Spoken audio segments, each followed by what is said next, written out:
Как-то раз мой однокурсник пригласил меня погостить в деревне у своей мамы. Приехали мы туда поздно вечером. Мама друга, женщина очень гостеприимная, радовалась безмерно нашему приезду, потому что она уже довольно давно не видела сына. Разместили нас в небольшой комнате на втором этаже. Утром решено было идти на рыбалку. Собрали мы снасти и пошли на небольшое озеро за деревней. Навстречу нам попался мужик невысокого роста, мрачный и угрюмый. На поводке он вел красивого пса породы немецкая овчарка. «Здравствуй, Герман!» – поприветствовал мужика мой однокурсник. Герман что-то пробурчал в ответ и прошел мимо. «Откуда в этой деревне такая собака? Даже в городе эта порода редкость». Удивился я. «Ты вечером напомни, я тебе расскажу эту удивительную историю, а сейчас нас рыба ждет». После обеда мы возвратились в деревню с отличным уловом. На ужин заботливая матушка моего друга приготовила вкуснейшую уху и запекла пескари в сметане. Удобно устроившись на ночлег в нашей комнате, я напомнил другу, что за ним рассказ про Германа и его собаку. «Ну, слушай», — ответил друг. «Герман этот, как ты заметил, мужик угрюмый и неразговорчивый, но очень добрый. Это только вид у него такой грозный. Всю жизнь Герман прожил один, не было у него ни жены, ни детей. Он даже собаку не хотел заводить, потому что был довольно скуп. Собаку, говорит, тоже кормить надо. В деревне у него хороший дом с участком, но времени он здесь проводит мало, все в основном в лесу, на своей заимке, подальше от людей. Иногда приходит в деревню, чтобы пополнить запасы сахара, круп и чая.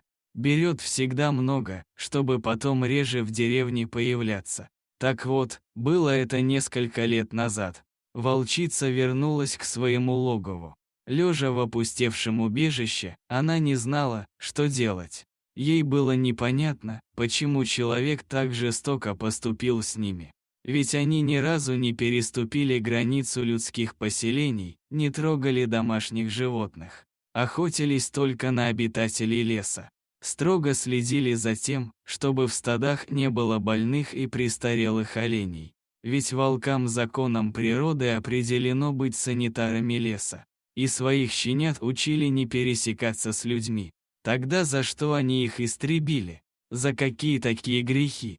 Перед глазами волчицы промелькнули картины прошедшей счастливой жизни. Из глаз выкатились слезы. Она осталась совсем одна, и она точно знала, что этот чужой человек обязательно придет и за ней. Она единственная смогла спастись от браконьера, а вся ее семья погибла. Все тело изнывало от обезвоживания, и она устремилась к речке. Напившись вдоволь, она потянула носом воздух, какой-то непонятный запах второй день не давал ей покоя. И она двинулась искать этот источник. Запах усиливался, значит, уже недалеко, подумала волчица. Она с трудом разглядела под деревом какое-то существо. Оно пахло собакой, но было совсем не похоже на собаку. Это был скелет, привязанный к дереву. У людей совсем нет сердца, если они своих верных друзей бросают в лесу, обрекая их на мучительную и голодную смерть. У волчицы заныло в желудке. Она сама не ела несколько дней. Но она не может сейчас съесть это существо. Это будет не охота, а убийство. Она тихонько подошла поближе. Собака не реагировала на нее. Ее било мелкой дрожью от холода и голода. Сердце волчицы жалось. Она стала грызть веревку, и через некоторое время ей удалось освободить собаку. Волчице казалось, что собака сразу же убежит в лес, но она осталась на месте, еле держась на ногах. Волчица взяла в зубы веревку и потихоньку двинулась в чащу. Собака покорно последовала за ней. «Куда я ее веду?» – спрашивала себя волчица. И тут она вспомнила про Германа. Он жил один на дальней заимке.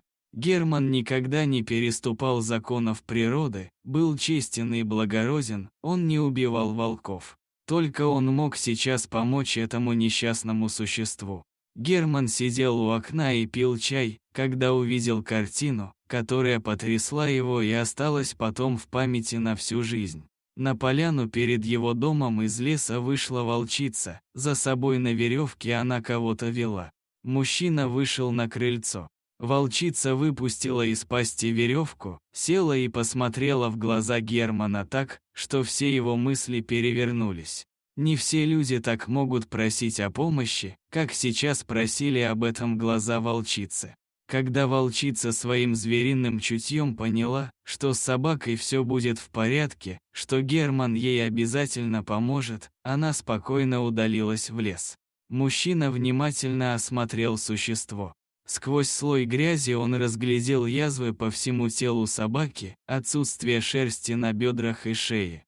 Собака была в ужасном состоянии не только внешне, но и морально. Пес был подавлен и напуган, держал дистанцию, хромая на обе ноги. Герман начал лечить и выхаживать несчастное животное. Любовь и забота закоренелого холостяка, а также отвары и мази из целебных трав, которые мужчина сам собирал и сушил в лесу, сделали свое дело. Со временем пес оброс, перестал хромать и преобразился до неузнаваемости. Здоровый упитанный кобель на высоких лапах, лоснящаяся шерсть и запас мощи. Вот таким он стал через несколько месяцев. Я как-то поинтересовался у Германа, а почему он назвал пса каким-то человеческим именем, Брикс? О чем он хуже человека? Это люди порой хуже зверей, возразил Герман. Здесь я с ним солидарен, сказал мой друг.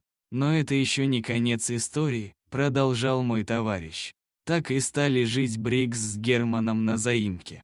Герман души не чаял в собаке.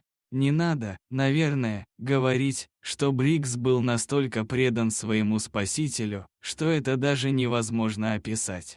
А Герман даже представить себе не мог, что может настолько полюбить собаку.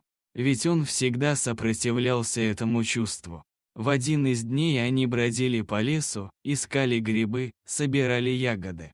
Ушли они уже довольно далеко от своей лесной избушки. Вдруг Брикс остановился и замер, вдыхая лесной воздух и прислушиваясь к тишине.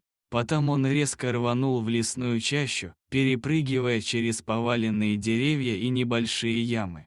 Герман еле за ним успевал. Пес умчался вперед. Когда Герман догнал собаку, они выскочили на небольшую поляну.